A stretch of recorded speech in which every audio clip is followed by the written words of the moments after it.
નમસ્કાર વિદ્યાર્થી મિત્રો, રીપી ઈ લર્નિંગ હબમાં આપ દરેક વિદ્યાર્થી મિત્રોનું હાર્દિક સ્વાગત છે. મિત્રો રેડી? ચાલો નવા ટોપિક સાથે આપણે શરૂઆત કરીએ. રેડી? ચુંબકીય ચાકમાત્રા ગૂંચળાની અને કોણીય વેગમાનનો ગુણોત્તર સંબંધ. અહીંયા એક ગૂંચળું છે, ગૂંચળા પરનો વિદ્યુતભાર કયો છે, અને ગૂંચળું ઓમેગા જેટલી કોણીય આવૃત્તિથી ભ્રમણ કરે છે. રાઈટ?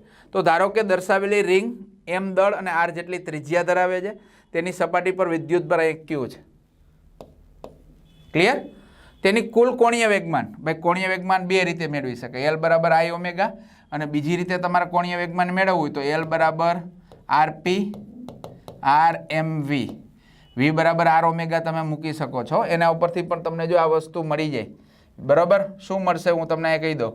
વી બરાબર મૂકી દો આર ઓમેગા, કારણ કે વર્તુળમય ગતિ કરે છે. તો એલ બરાબર શું થાય? આર એમ આર ઓમેગા, તો એમ ઓમેગા આર સ્ક્વેર આવું થાય. જોઈ લો, એમ ઓમેગા આર સ્ક્વેર છે કે સ્મોલ આરની જગ્યાએ કેપિટલ આર છે, તો કેપિટલ આર રહેવાનું. એટલે આ રીતે પણ તમે મેળવી શકો છો. અને આ છે જડત્વની ચાકમાત્રા આઈ. આઈ જડત્વની ચાકમાત્રા ખ્યાલ છે ને? આઈ એટલે જડત્વની ચાકમાત્રા, જડત્વની ચાકમાત્રા. ચાક ગતિમાં આવી ગયું ને? આઈ બરાબર આવું આવી ગયું એમ આર સ્ક્વેર, બરાબર ને? તો આ એમ આર સ્ક્વેર ને ઓમેગા તો પણ આવી ગયું. ક્લિયર? ચાલો, આ તો બંને રીતે મેળવી શકાય છે, આ ઓર આ. રાઈટ? અને ચુંબકીય ચાકમાત્રા એટલે ચુંબકીય ડાયપોલ મોમેન્ટ એમ બરાબર આઈ એ અહીંયા મેળવી દે. જો ફરી અહીં ધ્યાન આપજો. ચુંબકીય ચાત્ર એમ બરાબર આઈ એ. આઈ એટલે શું? તો કે ક્યુ બાય ટી, અને એ એટલે પાય આર સ્ક્વેર, ગૂંચળાનું ક્ષેત્રફળ. જો આ ધ્યાન આપજો, એમ બરાબર ક્યુ એટલે અહીંયા કેપ સ્મોલ ક્યુ છે, અને ટી એમણે રાખો પાય આર સ્ક્વેર. 1/t એટલે એફઆઈ થાય, જે અહીં દર્શાવ્યું છે ને. પણ ટી બરાબર હું ડાયરેક્ટ પણ લઈ શકું, 2π અપોન ઓમેગા. તો M is equal to q છેદમાં 2π upon omega into pi r square. ચાલો, એક પાઈ જાય, ઓમેગા ઉપર આવી જાય, તો q omega r square by 2 આવી ગયું. Q omega r square by 2 same જોઈ લ્યો. અહીં આવૃત્તિની જગ્યાએ મૂકો તોય ચાલે, કારણ કે તમને ખ્યાલ છે કે F is equal to 1/t અને F is equal to 2π upon omega, ઓમેગાના છેદમાં 2π. રેડી ને? કારણ કે ઓમેગા બરાબર 2π એફ. તો આવી ગયું. ચાલો, આ આવી ગયું, અને આ બંનેનો ગુણોત્તર લ્યો એટલે તમને મળી જાય એમ બાય એલ. તો તમને આ મળી જાય. સિમ્પલ વાત છે. ક્યુના છેદમાં 2m, બરાબર ને? આવી ગયું ક્યુના છેદમાં 2m, જેને ગાયરોમેગ્નેટિક રેશિયો કહેવાય. એનું મૂલ્ય 8.8 10 કુલમ પર કેજી છે. તો આવી ગયું એમ બાય એલનો સંબંધ. ક્લિયર? આ પણ જરૂરી છે. હવે આપણે વાત કરીએ ગેલ્વેનોમીટર. ઓકે, ચાલો જોઈએ. તો ગેલ્વેનોમીટરનો સિદ્ધાંત તો જોયો કે જ્યારે કોઈ પ્રવાધારિત ગૂંચળાને સમાન ચુંબકીય ક્ષેત્રમાં લટકાવતા તેની ગૂંચળાની બાજુ પર ટોર્ક લાગે છે અને ગૂંચળું આવર્તન કરે છે. આ સિદ્ધાંત પર ગેલ્વેનોમીટર કાર્ય કરે. વાત છે કે ગેલ્વેનોમીટરનું કામ શું? તો કે ગેલ્વેનોમીટરનો ઉપયોગ સૂક્ષ્મ પ્રવાહનું માપન થાય છે, અને મોટા ભાગે પ્રવાહની હાજરીની નોંધ લેવા માટે ગેલ્વેનોમીટરનો ઉપયોગ થાય છે. રાઈટ? ગેલ્વેનોમીટરનો સિદ્ધાંત મેં તમને કીધું ને, ટૂંકમાં લખું છું. વિદ્યુત પ્રવાહની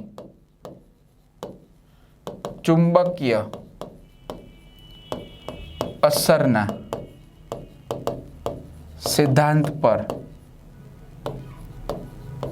કાર્ય કરે છે. ભાઈ, ગેલ્વેનોમીટર ટૂંકમાં લખ્યું છે કે વિદ્યુત પ્રવાહની ચુંબકીય અસરના સિદ્ધાંત પર કાર્ય કરે છે. બીજા અર્થમાં દર્શાવવું હોય તો કોઈ એક પ્રવાધારિત ગૂંચળાને સમાન ચુંબકીય ક્ષેત્રમાં લટકાવતા ચુંબકીય ક્ષેત્ર દ્વારા ગૂંચળાની બાજુ પર ટોર્ક લાગે છે અને ગૂંચળાનું આવર્તન થાય છે. રાઈટ? આ સિદ્ધાંત પર ગેલ્વેનોમીટર કાર્ય કરે. ચાલો, હવે ગેલ્વેનોમીટર માટે પ્રવાહ અને આવર્તન વચ્ચેનો સંબંધ મેળવી લે કે જો ગૂંચળાનો ક્ષેત્રફળ રજૂ કરતો સદિશ, ગૂંચળાના ક્ષેત્રફળ રજૂ કરતો સદિશ ચુંબકીય ક્ષેત્ર સાથે થીટા કોણ બનાવતો હોય તો ગૂંચળા પર લાગતું ટોર્ક આપણે જોઈ કીધું ને, ટાઉ બરાબર NIAB sin થીટા. n ગૂંચળાના આટાની સંખ્યા છે, પરંતુ ગેલ્વેનોમીટરની રચનામાં છે ને બેટા, હું તમને સમજાવી દઉં.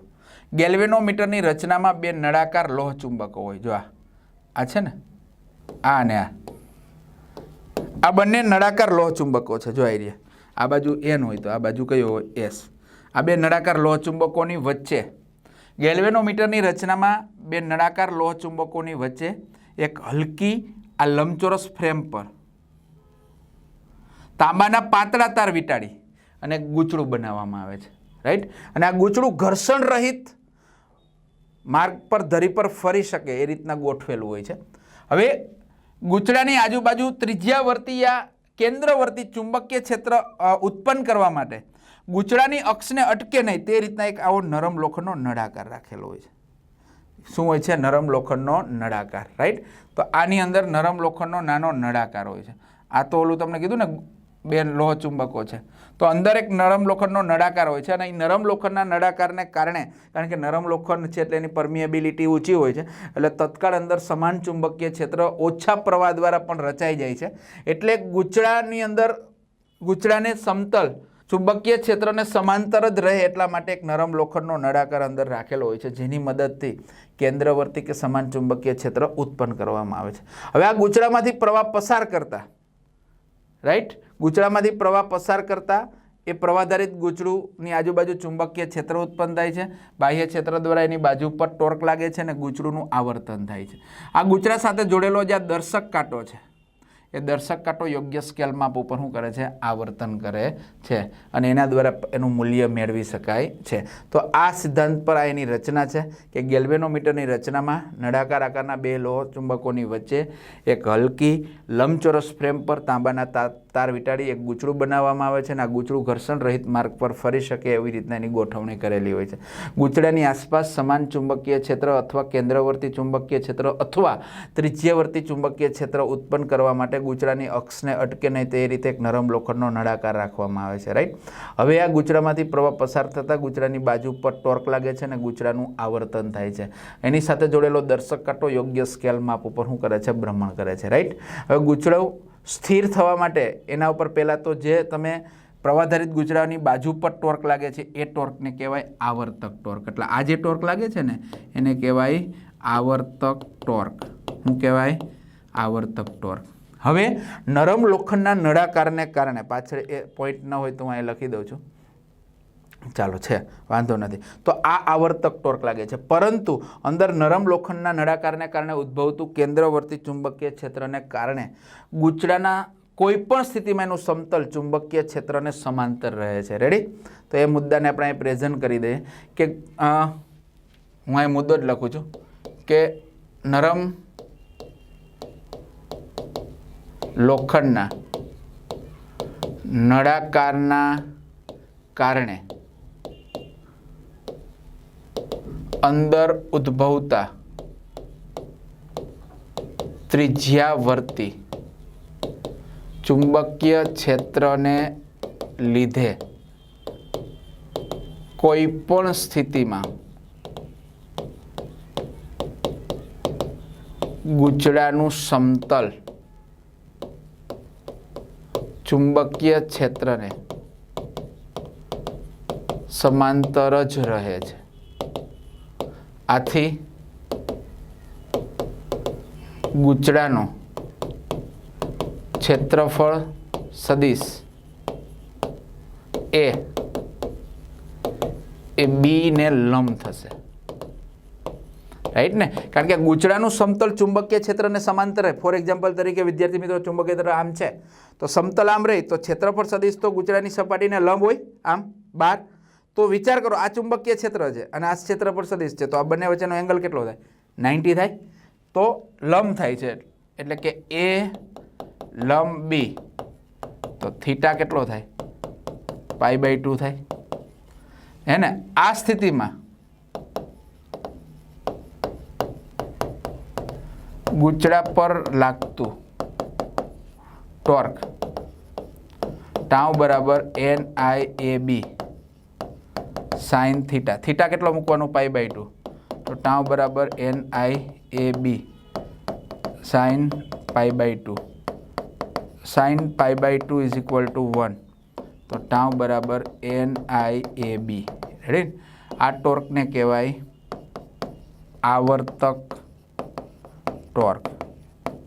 રેડી? ગુચડાની બાજુ ઉપર લાગતું આવર્તક ટોર્ક. અહીંયા તમે આમ લખી શકો છો NIAB sin 90 is equal two implies tau બરાબર NIAB. આવી ગયું ને? આ ટોર્કને આવર્તક ટોર્ક કહેવાય, જે મેં અહીં દર્શાવ્યું છે. ક્લિયર? આ ગુચડાની બાજુ પર લાગતું આવર્તક ટોર્ક. હવે દર્શક કાંટાને કોઈ એક મૂલ્ય આગળ સ્ટેબલ કરવા માટે ગુચડાના અંદર કમાન આકારની એક વર્તુળાકાર સ્પ્રિંગ હોય છે, અને એ સ્પ્રિંગમાં અંદર પુનઃસ્થાપક ટોર્ક લાગે છે. બરાબર છે ને? આ ગુચડાના આવર્તનના સમપ્રમાણમાં હોય છે, કે ગુચડાની અંદર એક કમાન આકારની સ્પ્રિંગ હોય છે. સ્પ્રિંગ દ્વારા ગુચડા ઉપર પુનઃસ્થાપક ટોર્ક લાગે છે, જે ગુચડાના આવર્તનના સમપ્રમાણમાં હોય છે. એટલે કે ધારી લો કે પુનઃસ્થાપક ટોર્ક ટાઉ ડેશ છે, તો એ પ્રપોઝનલ ટુ ફાઈ માટે આ implies tau dash is equal two કે ફાઈ. રાઈટ? આ જે ટોર્ક છે એ પુનઃ સ્થાપક ટોર્ક. આ આવર્તક ટોર્ક અને પુનઃસ્થાપક ટોર્ક. કે એ સ્પ્રિંગનો વળ અચળાંક છે. ત્યાં કે સ્પ્રિંગનો વળ અચળાંક છે, એટલે કે બરાબર તમે આવી લખી શકો ટાઉ ડેશ બાય ફાઈ. એકમ આવર્તન દીઠ ગુચડા ઉપર લાગતા પુનઃસ્થાપક ટોર્કને ગુચડાનો વળ અચળાંક કહેવાય. ટોર્કનો એકમ ન્યૂટન મીટર છેદમાં રેડિયન. રેડી ને? ન્યૂટન મીટર પર રેડિયન. એકમ આવર્તન દીઠ ગુચડા પર લાગતા પુનઃસ્થાપક ટોર્કને એનો વળ અચળાંક કહેવાય. આના પરથી એનું તમે પારિમાણિક સૂત્ર પણ મેળવી શકો છો. તો અહીંયા ટાઉ ડેશ આપી દઉં. ચાલો, રાઈટ? તો આ છે ગુચડાની બાજુ પર લાગતું પુનઃસ્થાપક ટોર્ક. હવે ગુચડો જ્યારે કોઈ એક મૂલ્ય આગળ સ્થિર હોય, એની સંતુલન સ્થિતિમાં ધારી લો કે ગુચડું ફાઈ જેટલું કોણાવર્તન પામી અને સ્થિર થતું હોય, સ્થિર થાય ત્યારે સમજી લેવાનું કે ગુચડા પર લાગતું આવર્તક ટોર્ક અને પુનઃસ્થાપક ટોર્ક સમાન થઈ જાય. ત્યારે દર્શક કાંટો કોઈ એક મૂલ્ય આગળ સ્થિર થાય છે અને તમે એનું માપન કરી શકો છો. રાઈટ? નહીતર તો સતત કોઈ બી એક ટોર્ક અનબેલેન્સિંગ હોય તો એ કન્ટિન્યુ એનું મૂલ્ય ચેન્જ થયા કરે, તમે એનું માપન કરી શકો નહીં. તો ગુચડાની સ્થિર સંતુલન સ્થિતિમાં આ આવર્તક ટોર્ક અને પુનઃસ્થાપક ટોર્ક બંને સમાન હોય છે. એ પણ આપણે જોઈ લઈએ. ચાલો, જો કે જો ગુચડું ફાઈ જેટલું આવર્તન કરીને સ્થિર થતું હોય તો આવર્તક ટોર્ક બરાબર પુનઃસ્થાપક ટોર્ક. રેડી ને? આવર્તક ટોર્ક NIAB, પુનઃસ્થાપક ટોર્ક કે ફાઈ. આના ઉપરથી તમે આઈને સૂત્ર ન કરતા બનાવો તો કેના છેદમાં NAB ઇન્ટુ ફાઈ, જ્યાં આઈ પ્રપોઝનલ ટુ ફાઈ, કારણ કે કાઉસમાંની જે રાશિ છે ને આ છે અચળ. રેડી? તો આઈ પ્રપોઝનલ ટુ ફાઈ એટલે કે કોઈક રીતે તમે દર્શક કાંટો જે ફરે છે એનું ઉપરનું જે સ્કેલ માપ છે એનું યોગ્ય અંકન કરો ને તો ફાઈ જાણવાથી આઈ તમને મળી જાય છે. તો આવી રીતના પ્રવાહ માપવામાં આવતો હતો. રાઈટ? આના ઉપરથી ફાઈ બાય આઈ કરો, ફાઈ બાય આઈ કરો, ફાઈ બાય આઈ, તો કે નીચે આવી જાય ને તો NAB ના છેદમાં કે આવી ગયું. આને કહેવાય પ્રવાહ સંવેદિતા, કે ગેલ્વેનોમીટરમાં એકમ પ્રવાહ દીઠ થતા આવર્તનને ગેલ્વેનોમીટરની પ્રવાહ સંવેદિતા તરીકે ઓળખવામાં આવે છે. રાઈટ? આમ ગેલ્વેનોમીટરની અંદર સ્કેલ માપ ઉપર ફાઈ જાણવાથી આઈ મેળવી શકાય છે. મેજર સૂક્ષ્મ પ્રવાહનું માપન એટલે કે 10⁻11 એમ્પિયરના ક્રમનું પ્રવાહનું માપન કરે છે. બાકી મોટે ભાગે પ્રવાહની હાજરીની નોંધ લેવા માટે જ ગેલ્વેનોમીટર ઉપયોગ થાય છે. ક્લિયર વિદ્યાર્થી મિત્રો? તો એ પ્રવાહ સંવેદિતા જો ફાઈ બાય આઈ ગેલ્વેનોમીટરની પ્રવાહ સંવેદિતા કહેવાય છે. એકમ પ્રવાહ દીઠ થતા આવર્તનને ગેલ્વેનોમીટરની પ્રવાહ સંવેદિતા કહેવાય, જેની ડેફિનેશન અહીં આપી છે. રાઈટ? પ્રવાહ સંવેદિતા વધારવા માટેનો એક ઉપાય તરીકે વધુ પ્રબળ ચુંબકીય ક્ષેત્રનો ઉપયોગ કરવો જોઈએ. એ તમને ગેલ્વેનોમીટર સૂક્ષ્મ પ્રવાહનું માપન એટલે કે 10⁻11 એમ્પિયરના ક્રમના પ્રવાહોનું માપન માટે સ્થિતિસ્થાપક તાર વડે લટકાવેલા ગુચડાવાળા ગેલ્વેનોમીટરનો ઉપયોગ થાય છે. રાઈટ? તો સૂક્ષ્મ પ્રવાહનું માપન કરવા માટે જ ગેલ્વેનોમીટર વપરાય છે. વધારે પ્રવાહ માપવા જાવ તો ગેલ્વેનોમીટરને નુકસાન થાય છે. એટલા માટે ગેલ્વેનોમીટરમાંથી બદલીને આપણે બીજા બે નવા ઉપકરણો બનાવ્યા, જેનું નામ છે એમીટર અને વોલ્ટ મીટર. સૂક્ષ્મ પ્રવાહનું હોય તો થતું, પણ હવે તો બધા જ પ્રવાહનું માપન એ મીટર દ્વારા થાય છે. કારણ કે ગેલ્વેનોમીટરની મદદથી જ્યારે પ્રવાહનું માપન કરવામાં આવતું હતું ને તો કંઈક એરર આવતી હતી, કંઈક નુકસાની આવતી હતી. તો એના માટે હવે આપણે જોઈએ એ મીટર. તો બધાને ગેલ્વેનોમીટર ખ્યાલ આવી ગયો. ચાલો હવે જોઈએ આપણે એ મીટર. વિદ્યુત પ્રવાહ ટોપિક છે. વિદ્યુત પ્રવાહ અને વિદ્યુત સ્થિતિમાનના તફાવતનું માપન. વિદ્યુત પ્રવાહનું માપન કરવા માટે જે વપરાય છે એનું નામ છે એમીટર. રેડી?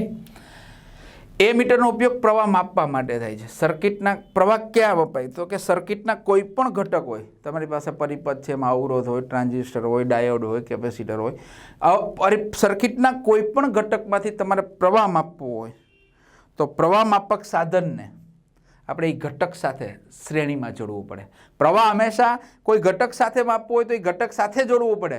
એટલે તમારી પાસે ધારી લો કે એક પરિપથ છે, આ બેટરી છે 20 વોલ્ટની, રાઈટ? આ પરિપથમાંથી પ્રવાહ, અહીંયા કળ છે, આ કળ કહે છે, રાઈટ? આ પરિપથનો ઘટક છે. ચાલો મારે પરિપથનો જે ઘટક આર છે એ આરમાંથી વહેતો પ્રવાહ માપવો છે. તો મારે પ્રવાહ માપક સાધનને આ ઘટક સાથે, આર છે, આ કળ છે, કે આ બેટરી છે, એની ઘટક સાથે પ્રવાહ માપક સાધન તરીકે જી અવરોધવાળું ગેલ્વેનોમીટરને મેં આ ઘટક, કારણ કે પહેલાં જ તમને ખબર જ છે પ્રવાહ ગેલ્વેનોમીટરની મદદથી જ માપવામાં આવતો હતો, એટલે જી અવરોધવાળું ગેલ્વેનોમીટરને ઘટક સાથે જોડી દીધું. એમીટરનો ઉપયોગ વિદ્યુત પ્રવાહનું માપન માટે થાય છે. શોર્ટકટ, સર્કિટના કોઈ પણ ઘટકમાંથી વહેતો પ્રવાહ માપવા માટે પ્રવાહ માપકને ઘટક સાથે શ્રેણીમાં જોડવું પડે. ગેલ્વેનોમીટરમાંથી એમીટર બનાવવા માટે તેને સમાંતર લઘુ અવરોધ જોડવામાં આવે છે, જેને શન્ટ કહેવાય. એ વાત પછીની છે. તે પહેલાં હું તમને આમ કહી દઉં, અહીંયા સ્પષ્ટ કરી દઉં કે પરિપથના કોઈ પણ ઘટકમાંથી વહેતો પ્રવાહ માપવા માટે પ્રવાહ માપક તરીકે જી અવરોધ ગેલ્વેનોમીટરને તે ઘટક સાથે શ્રેણીમાં જોડવામાં આવે છે. ચાલો આ ઘટક સાથે શ્રેણીમાં જોડી દીધું, રાઈટ? તો હવે જ્યારે પરિપથનો અવરોધ આર હતો ત્યારે પરિપથમાંથી વહેતો પ્રવાહ કેટલો હતો? I હતો. પણ જ્યારે તમે જી અવરોધ વાળો ગેલ્વેનોમીટર જોડો છો તો હવે અહીંયા પરિપથનો અવરોધ કેટલો થાય? પરિપથનો અવરોધ આર ડેશ, આ બે અવરોધ શેમાં છે ભાઈ? શ્રેણીમાં છે. અવરોધ શ્રેણીમાં હોય તો એનો સમતુલ્ય અવરોધ શું થાય ભાઈ? સમાંતર નથી, શ્રેણીમાં છે, એટલે આર વત્તા જી થાય ને આવું. હવે અવરોધ બદલાય તો પ્રવાહ બદલાય, તો I ને બદલે શું થશે? I dash. અહીંયા કારણ કે જી અવરોધ વાળું ગેલ્વેનોમીટર તમે એની સાથે જોડી દીધું છે, તો જી અવરોધ વાળું ગેલ્વેનોમીટર તમે આ ઘટક સાથે જોડશો વિદ્યાર્થી મિત્રો, તો પરિપથના અવરોધ સાથે ગેલ્વેનોમીટરનો અવરોધ ઉમેરાઈ જશે, એટલે અવરોધ વધી જશે. તો આ પ્રવાહ I ને બદલે કેટલો થઈ જશે?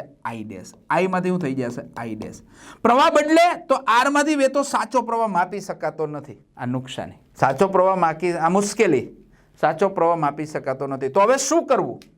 તો કે આના વિચાર તરીકે એવું વિચાર્યું કે ચાલો જી અવરોધ વાળું જે ગેલ્વેનોમીટર છે ને, એકદમ એનો અવરોધ ઓછો હોય ને એવું ગેલ્વેનોમીટર વાપરીએ.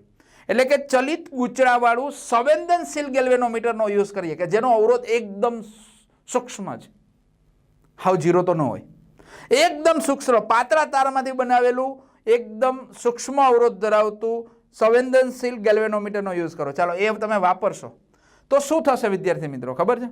તમે પાતળા તારવાળું અત્યંત ચલિત સંવેદનશીલ ગેલ્વેનોમીટર વાપરશો ને તો આ પ્રવાહ લાંબો સમય પસાર થશે ને તો સિમ્પલ વાત છે, I²RT અનુસાર ઉષ્મા ઉત્પન્ન થાય અને એને કારણે એની અંદર રહેલો તાંબાનો પાતળો તાર છે ગરમ થાય અને લાંબા સમય સુધી એ ગરમ થાય તો એ તાર પીગળી જાય, તો ગેલ્વેનોમીટરને નુકસાન. આ પણ એક મુશ્કેલી કે ચાલો આ અવરોધને ઘટાડવા માટે, કારણ કે અવરોધ એકદમ નાનો થઈ જાય તો R ડેશ બરાબર R થઈ જાય તો પ્રવાહ રહે, એટલે જી અવરોધ વાળું જે ગેલ્વેનોમીટર છે એનો અવરોધ એકદમ નાનો કરવા માટે આપણે અત્યંત સંવેદનશીલ એવું ચલિત ગૂંચળા વાળું ગેલ્વેનોમીટર વાપરીએ અને એ ગેલ્વેનોમીટરની અંદર તાંબાના એકદમ પાતળા તાર હોય છે. હવે એ ગેલ્વેનોમીટરમાં લાંબો સમય પ્રવાહ પસાર થાય તો I²RT અનુસાર જૂલ ઉષ્મા ઉત્પન્ન થાય, એને કારણે તાર ગરમ થઈ અને પીગળી જાય તો ગેલ્વેનોમીટરને નુકસાન થાય. આ પણ એક મુશ્કેલી. બે મુશ્કેલી છે. અવરોધ મોટો કરો તો પ્રવાહ બદલાય, તો આરમાંથી સાચો પ્રવાહ માપી ન શકાય. અવરોધ ઘટાડો તો તાંબાના પાતળા તાર છે, વધારે પ્રવાહ પસાર થાય તો ગરમ થાય, પીગળી જાય, ગેલ્વેનોમીટરને નુકસાન, બળી જાય.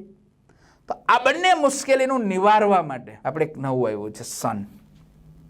શું આવ્યું છે? સન એસ. કે ગેલ્વેનોમીટરના અવરોધ કરતા ગેલ્વેનોમીટરના અવરોધ કરતા ઓછા મૂલ્યનો એક લઘુ અવરોધ ગેલ્વેનોમીટરને સમાંતર જોડતા, રાઈટ. ગેલ્વેનોમીટરના અવરોધ કરતા ઓછા મૂલ્યનો એક લઘુ અવરોધ ગેલ્વેનોમીટરને સમાંતર જોડતા આ લઘુ અવરોધને જોડવામાં આવે છે, એવું લખી દઈએ. ચાલો, વામાં આવે છે. રેડી? આ લઘુ અવરોધને શન્ટ એસ કહે છે. કે ગેલ્વેનોમીટરને સમાંતર અને ગેલ્વેનોમીટરના અવરોધ કરતા, એટલે કે અહીંયા જ ગેલ્વેનોમીટરને સમાંતર અને ગેલ્વેનોમીટરના અવરોધ કરતા ઓછા મૂલ્યનો એક લઘુ અવરોધ જોડવામાં આવે છે, રાઈટ. આ લઘુ અવરોધને શન્ટ કહેવાય. હવે સમાંતર જોડશો ને તો આ બે સમાંતર થઈ ગયા, તો એનો પરિણામી જે અવરોધ છે 1/r બરાબર 1/g પ્લસ 1/s આવું થશે ને. એટલે આ બરાબર થશે g પ્લસ s ના છેદમાં sg. તો ઉલટું કરો તો r ડેશ બરાબર sg ના છેદમાં s પ્લસ g. આવી ગયું? આવી ગયો પરિણામી અવરોધ જે શ્રેણીમાં જોડેલો છે. આ સમાંતર જોડવાથી તમને પરિણામી અવરોધનું મૂલ્ય આ બંને અવરોધના મૂલ્ય કરતાં કેવું મળશે? નાનામાં નાનું મળશે. એટલે અવરોધે ઘટી જશે અને બીજો ફાયદો શું કે આ પ્રવાહ આ આવે છે એમાંથી ગેલ્વેનોમીટરની અંદર જે પ્રવાહ છે એની જરૂર પૂરતો જ પ્રવાહ પસાર થશે, બાકીનો બધો પ્રવાહમાંથી પસાર થઈ જશે. એટલે ગેલ્વેનોમીટરને નુકસાન નહીં થાય, પ્રવાહ આઈનો આઈ રહેશે અને આરમાંથી વહેતો સાચો પ્રવાહ માપી શકાશે. એટલે માટે ગેલ્વેનોમીટરના અવરોધ કરતાં ઓછા મૂલ્યનો એક લઘુ અવરોધ જોડવામાં આવે છે. આ લઘુ અવરોધને શન્ટ કહેવાય છે. આ જોડો એટલે સમતુલ્ય અવરોધ આ મળે, જે આ બંનેના અવરોધ કરતાં નાનો થશે, રાઈટ ને. કારણ કે અવરોધોના સમાંતર જોડાણમાં સમતુલ્ય અવરોધનું મૂલ્ય સમાંતર જોડેલા અવરોધના મૂલ્ય કરતાં વિદ્યાર્થી મિત્રો કેવું હોય? નાનામાં નાનું હોય, રાઈટ. તો પરિણામી જે અવરોધ આ મળ્યો છે એ આ બંને અવરોધ કરતાં નાનું હશે, એટલે અવરોધ ઘટી ગયો, પ્રવાહ એટલો જ રહેશે. બીજું, આમાંથી આ અવરોધ ઓછો છે એટલે પ્રવાહ ક્યાં જવાનું પસંદ કરે ભાઈ? ઓછા અવરોધવાળા માર્ગે જ જાય, એટલે મેક્સિમમ પ્રવાહમાંથી પસાર થઈ જશે. આમાં માત્ર એની ક્ષમતા જેટલો, ગેલ્વેનોમીટરની પ્રવાહ ક્ષમતા કહેવાય છે કે પ્રવાહના જે મૂલ્ય માટે ગેલ્વેનોમીટર પૂર્ણ સ્કેલ આવર્તન દર્શાવે એને ગેલ્વેનોમીટરની પ્રવાહ ક્ષમતા કહેવાય, આઈજી. બાકીનો બધો પ્રવાહ શન્ટમાંથી પસાર થઈ જશે, રાઈટ. એટલે ગેલ્વેનોમીટરને નુકસાન નહીં થાય, અવરોધે ઘટી જશે અને આરમાંથી વહેતો સાચો પ્રવાહ માપી શકાશે. તો આપણે આ શન્ટનું સૂત્ર મેળવીએ. ચાલો, ક્લિયર? તો આ ખ્યાલ આવી ગયો? તો બસ આવી ગયું. ગેલ્વેનોમીટરને સમાંતર તમે શન્ટ જોડો ને તો આખી રચના એટલે વિદ્યાર્થી મિત્રો એમીટર, કંઈ નથી. ગેલ્વેનોમીટરને સમાંતર એક લઘુ અવરોધ એટલે કે શન્ટ જોડવાથી જે રચના બને છે ને એ મીટર. એટલે એ મીટરના પાયામાં કોણ છે? ગેલ્વેનોમીટર જ છે. ક્લિયર? ઓકે. તો આપણે શન્ટનું સૂત્ર વાળો મેળવીએ. તો પહેલી બાબત તો અહીં હું સ્પષ્ટ કરી દઉં છું કે પ્રવાહના જે મૂલ્ય માટે ગેલ્વેનોમીટર પૂર્ણ સ્કેલ આવર્તન દર્શાવે છે તેને ગેલ્વેનોમીટરની પ્રવાહ ક્ષમતા આઈજી કહે છે, રાઈટ. આ ખાસ ધ્યાન રાખજો કે પ્રવાહના જે મૂલ્ય માટે ગેલ્વેનોમીટર પૂર્ણ સ્કેલ આવર્તન દર્શાવે એની ક્ષમતા કહેવાય. એના કરતાં વધારે પ્રવાહ પસાર કરો તો એ બળી જવાની શક્યતા રહે. ચાલો, તો હવે આપણે શન્ટનું સૂત્ર મેળવવાનું છે. શું મેળવવાનું છે? શન્ટનું સૂત્ર. તો અહીંયા ઓલો પરિપથ છે, જો આ ગેલ્વેનોમીટર છે, આ શન્ટ છે. ટોટલ પ્રવાહ પરિપથની અંદર અહીંથી આમાં આવી રહ્યો છે આઈ, આ આઈ, રાઈટ. આ બિંદુ એ છે આ બી છે, આ સી નામ આપી દો, આ ડી આપી દો, રાઈટ. ચાલો આ જંકશન બિંદુ છે, ધ્યાન આપજો. આ પ્રવાહ આઈ આવે છે, એમાંથી ગેલ્વેનોમીટરમાંથી આઈજી, કારણ કે પ્રવાહ ક્ષમતા જેટલો જ પ્રવાહ પસાર થાય, બાકીનો બધો પ્રવાહમાંથી પસાર થશે ને, પાછો અહીંયા આઈ થઈ જશે. તો હવે આકૃતિમાં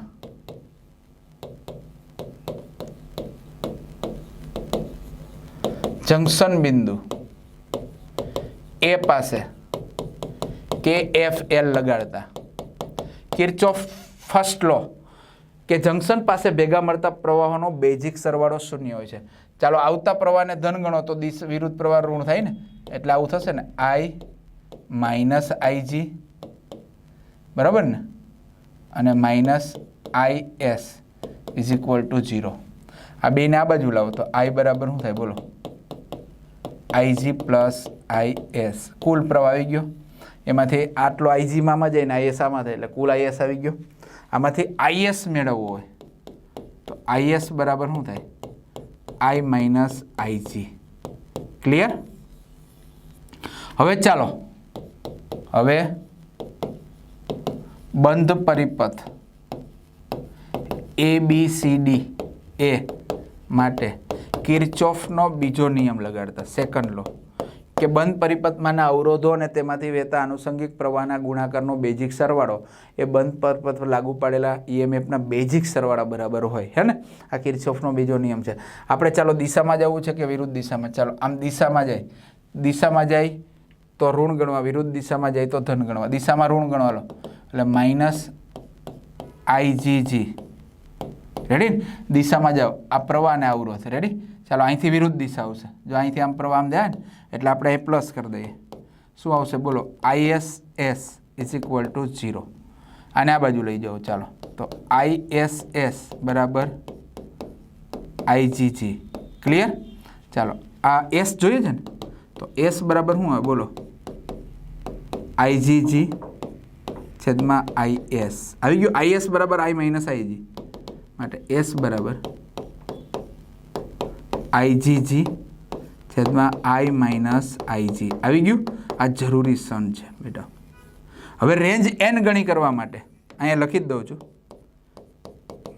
ગેલ્વેનોમીટરની રેન્જ N ગણી કરવા જરૂરી સર મેળવતા. રેન્જ N ગણવી છે. પહેલા પ્રવાહ કેટલો માપો હતો? IG galvanometer. હવે મારે આ રેન્જ I ગણી કરવી છે, તો I બરાબર હું મૂકી દઉં NIG. તો I ની જગ્યાએ NIG મૂકો તો S બરાબર શું થાય, IGG છેદમાં NIG. IG કોમન લઈ લ્યો, અહીં NIG મૂકો ને તો IG કોમન, તો N માઇનસ 1.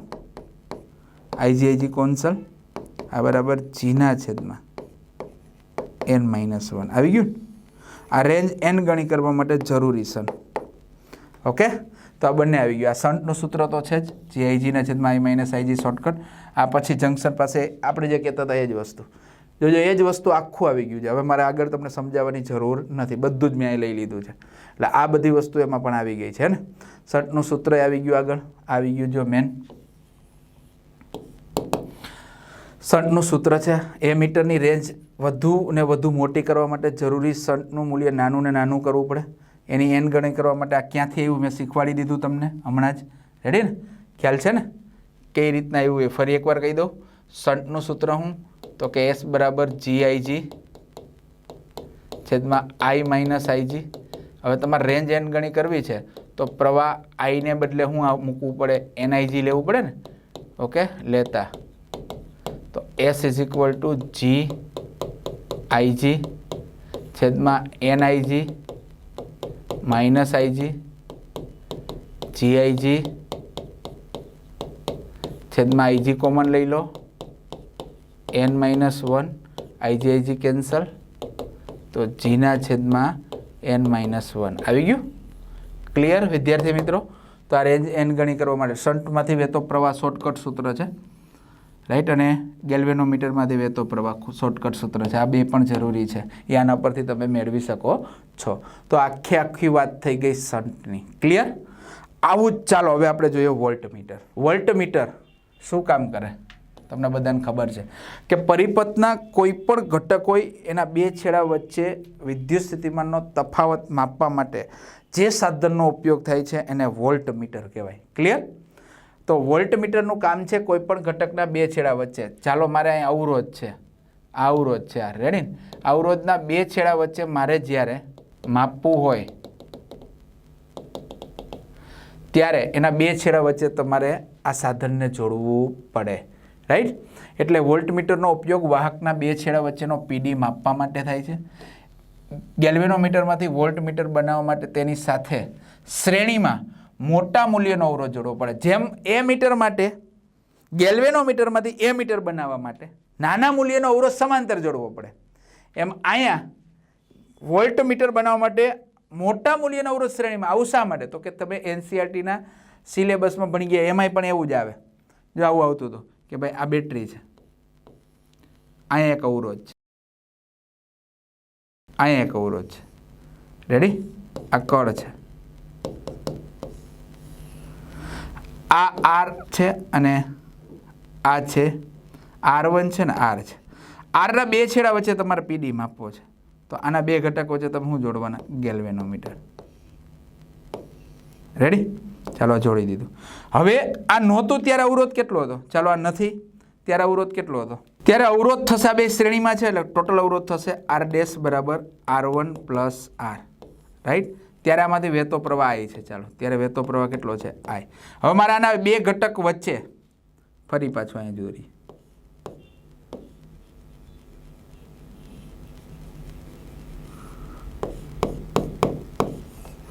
આ R છે, R1 છે. રાઈટ?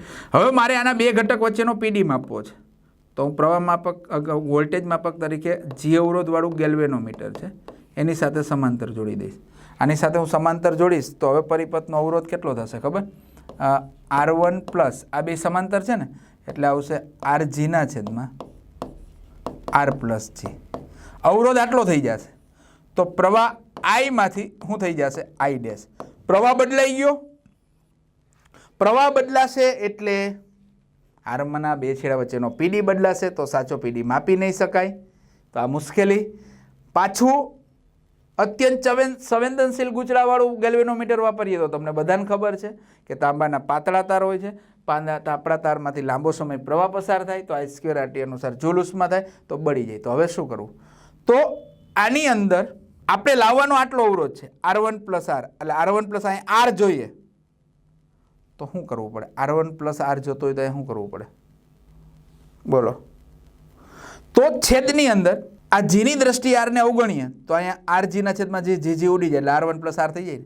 તો એનો મતલબ આની દ્રષ્ટિએ આને દૂર કરવું હોય તો આનું મૂલ્ય મોટું કરવું પડે. જીનું મૂલ્ય R પ્લસ G છે વિદ્યાર્થી મિત્રો, એમાં મારે R ને દૂર કરવો છે તો એનો મતલબ જીનું મૂલ્ય ખૂબ મોટું કરવું પડે. એટલે કે ગેલ્વેનોમીટરનો અવરોધ ખૂબ વધારવો પડે. હવે ગેલ્વેનોમીટરનો અવરોધ વિદ્યાર્થી મિત્રો વધારવો હોય, કોઈ પણ ઘટકનો અવરોધ વધારવો હોય તો બીજો અવરોધ એ ઘટક સાથે શેમાં જોડવો પડે? એક તો શ્રેણીમાં જોડવો પડે. એટલે મોટા મૂલ્યનો અવરોધ તમે ગેલ્વેનોમીટર સાથે શ્રેણીમાં જોડી દો ને, આ શ્રેણી અવરોધ 4S. તો આનો અવરોધ G છે, એની સાથે મોટા મૂલ્યનો અવરોધ આની સાથે જ્યારે શ્રેણીમાં જોડો ને ત્યારે આનો અવરોધ પરિણામી અવરોધ ખૂબ મોટો થાય. એટલે છેદમાં R પ્લસ Gમાં Gની સાપેક્ષે R ને અવગણો તો RG ના છેદમાં G ઉડી જાય એટલે R1 પ્લસ R આવી ગયું. તો પ્રવાહ એટલો જ રહી. તો એટલા માટે ગેલ્વેનોમીટર સાથે મોટા મૂલ્યનો અવરોધ એની સાથે શ્રેણીમાં જોડવો પડે, જેને શ્રેણી અવરોધ કહેવાય છે. અને ગેલ્વેનોમીટર સાથે મોટા મૂલ્યનો અવરોધ શ્રેણીમાં જોડો તો બનતી આ રચના જે છે ને, આ રચના આખી, બસ આ રચના એટલે વોલ્ટમીટર. એટલે વોલ્ટમીટર બનાવવા માટે ગેલ્વેનોમીટર તો એના પાયામાં છે જ. ગેલ્વેનોમીટર સાથે મોટા મૂલ્યનો અવરોધ શ્રેણીમાં જોડવાથી વોલ્ટમીટર બને. રાઈટ? તો આ નિવારવા માટે આ જ વસ્તુ જરૂરી છે. તો એટલા માટે ગેલ્વેનોમીટરમાંથી વોલ્ટમીટર બનાવવા માટે તેની સાથે શ્રેણીમાં મોટા મૂલ્યનો એક અવરોધ જોડવામાં આવે છે. આ અવરોધને શ્રેણી અવરોધ RS કહે છે. ચાલો અહીં સૂત્ર મેળવવું છે તો A અને B વચ્ચે વિદ્યુત સ્થિતિમાનનો તફાવત V વોલ્ટ હોય તો તેમની વચ્ચે ગેલ્વેનોમીટર અને શ્રેણી અવરોધ RS શ્રેણીમાં જોડતા ગેલ્વેનોમીટરનું પૂર્ણ સ્કેલ આવર્તન થશે, એટલે કે તેમાંથી IG પ્રવાહ પસાર થશે અને એની જ સાથે આ શ્રેણીમાં જોડેલો છે એટલે આમાંથી પણ IG જ પ્રવાહ પસાર થશે, હે ને? રેડી? તો ચાલો આકૃતિ પરથી આ પરિપથ માટે કિર્ચોફનો બીજો નિયમ લગાડો. તો IgG minus IgRS minus V is equal two 0. એને આ બાજુ લાવો તો આ સૂત્ર બરોબર છે. IgG વત્તા IgRS is equal to V. આના ઉપરથી આપણે જોઈએ છે RS, તો પહેલાં આને આ બાજુ લાવો. આવું થશે ને? જો RS જોઈએ છે એટલે IgRS is equal to V minus IgG. Clear? પહેલાંને આ બાજુ લાવી દો. હવે IG ને નીચે લઈ જાઓ તો RS બરાબર Vના છેદમાં IG માઇનસ IgG ના છેદમાં IG. ક્લિયર? IG ઉડી જાય તો RS બરાબર Vના છેદમાં IG માઇનસ G. આવી ગયું? આ શ્રેણી અવરોધનું સૂત્ર. ઓકે, જે જરૂરી શ્રેણી અવરોધનું સૂત્ર તમારી પાસે અવેલેબલ છે. તો આ બની ગયું મિત્રો વોલ્ટ મીટર, કે એ મીટર સાથે મોટા મૂલ્યનો અવરોધ ગેલ્વેનોમીટર સાથે શ્રેણીમાં જોડતા બનતા મીટરને વોલ્ટ મીટર કહેવાય. ક્લિયર? તો વોલ્ટ મીટરના શ્રેણી અવરોધનું સૂત્ર. હવે એની રેન્જ એન ગણી કરવા માટે બી આપણે થોડીક વાત કરી, એની વોલ્ટેજ સંવેદિતાની પણ ચર્ચા કરી લઈએ. ચાલો, આ સૂત્ર વડે મળતો અવરોધ ગેલ્વેનોમીટર સાથે શ્રેણીમાં જોડી ગેલ્વેનોમીટરનું પૂર્ણ સ્કેલ આવર્તન અંકન કરવાથી વોલ્ટ મીટર તૈયાર કરી શકાય છે. ક્લિયર? સમીકરણ પરથી સ્પષ્ટ છે કે વોલ્ટમીટરની રેન્જ વધુને વધુ મોટી કરવા શ્રેણીમાં એક અવરોધ જોડવો પડે, જેને શ્રેણી અવરોધ કહેવાય. વોલ્ટમીટરની રેન્જ n ગણી કરવા માટે શ્રેણી અવરોધનું એ પણ આપણે મેળવી લઈએ. ચાલો, આ કઈ રીતના મળે? શ્રેણી અવરોધ શું છે? RS બરાબર Vના છેદમાં IG માઇનસ G. આ તો છે શ્રેણી અવરોધ. હવે રેન્જ n ગણી કરવા માટે જરૂરી શ્રેણી અવરોધ. રેન્જ પેલા વોલ્ટમીટરની રેન્જ કેટલી હતી? V હતી ને? તો હવે આપણે એની રેન્જ n ગણી કરવાની છે. આપણે શું કરશું? તો આપણે V ની જગ્યાએ મૂકશું V બરાબર IR, એટલે n IG. રેડી ને? n IG NGIG, સોરી હો, NGIG. NIG નો આવે ને, NGIG, કારણ કે પહેલાંથી GIG, હવે n ગણી કરવી છે એટલે NGIG લેતા. તો RS બરાબર NGIG છેદમાં IG માઇનસ G. IgIG જાય તો આ બરાબર આવશે NG minus G. G common લઈ લો તો RS બરાબર G કોમન n માઇનસ 1. આવી ગયું? તો રેન્જ n ગણી કરવા માટે જરૂરી ક્ષણ જોઈ લો. હવે આના ઉપરથી આપણું વોલ્ટેજ પ્રવાહ સંવેદિતા તો આ છે જ. આના ઉપરથી વોલ્ટેજ સંવેદિતા મેળવી તો અહીંયા IR કરવું પડે, તો R વડે ભાગી નાખો તો 5 ના છેદમાં IR, તો અહીંયા R વડે ભાગ્યું તો IR is equal to V થઈ જાય. તો આવી ગયું વોલ્ટેજ સંવેદિતા VS is equal to voltage સંવેદિતા. રાઈટ? 5/V ને વોલ્ટેજ સંવેદિતા કહેવાય. એકમ વોલ્ટેજ દીઠ થતા આવર્તનને વોલ્ટેજ સંવેદિતા કહેવાય. તો આ આવી ગયું વોલ્ટમીટર. તો વિદ્યાર્થી મિત્રો, તમને ખ્યાલ આવ્યો? ગેલ્વેનોમીટરમાંથી જ એ મીટર બનાવ્યું, ગેલ્વેનોમીટરમાંથી જ વોલ્ટમીટર બનાવ્યું. એક છેલ્લો પોઈન્ટ કહી દઉં છું. આદર્શ એ મીટર બનાવવા માટે કેવું? આદર્શ એ મીટર બનાવવા માટે અવરોધ 0 જોઈએ અને આદર્શ વોલ્ટમીટર બનાવવા માટે અવરોધ અનંત જોઈએ. આ ખાસ પોઈન્ટ ધ્યાન રાખજો. આદર્શ એ મીટર માટે અવરોધ 0 જોઈએ, આદર્શ વોલ્ટમીટર માટે અવરોધ અનંત જોઈએ. કારણ કે એ મીટર બનાવવા માટે અવરોધ લઘુત્તમ જોઈએ, વોલ્ટમીટર બનાવવા માટે અવરોધ મહત્તમ જોઈએ. રાઈટ? એક અવરોધ સમાંતર જોડવામાં આવે છે ને એક અવરોધ શ્રેણીમાં જોડવામાં આવે છે. સમાંતર જોડો ત્યારે એ મીટર બને, સમાંતર જોડો તો એ મીટર બને, એક અવરોધ ગેલ્વેનોમીટર સાથે શ્રેણીમાં જોડો તો વોલ્ટમીટર બને. તો ઇઝ ક્લિયર? અહીંયા 3 એ મીટર, વોલ્ટમીટર અને ગેલ્વેનોમીટર ખ્યાલ આવી ગયો હશે. આ સાથે આ ચેપ્ટરની થિયરીને આપણે અહીંયા ફિનિશ કરીએ છીએ. ફરી પાછા આ નવા ટોપિક સાથે, નવા MCQ સાથે, ટોપિક વાઇઝ MCQ સાથે મળીશું. ત્યાં સુધીને આપણી વચ્ચેથી વિદાય લઉં છું. જય હિન્દ, જય ભારત. Thank you.